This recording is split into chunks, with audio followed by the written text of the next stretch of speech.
guys, we're cooking Litsong Paksiw and Litsong Sinigang. Let's have some, guys. These are the excess of the Litsong Baboy.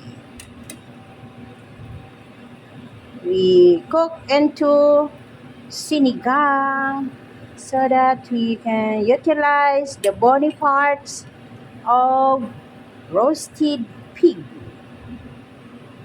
and it tastes delicious, guys, so that we don't need to throw away immediately the bony parts. We can make it into lechong sinigang and litsong paksiw. Let's have some, guys. Yummy! Cooking, home cooking.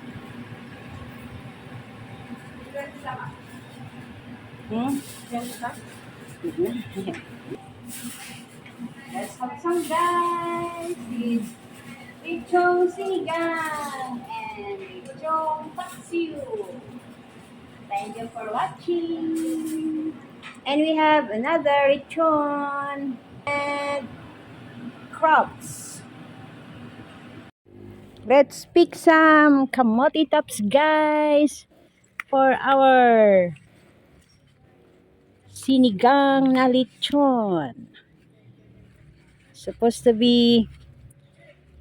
We're supposed to use kangkong, but they have no kangkong here. So we will use kamote tops, or the tops of sweet potato. It's yummy, guys.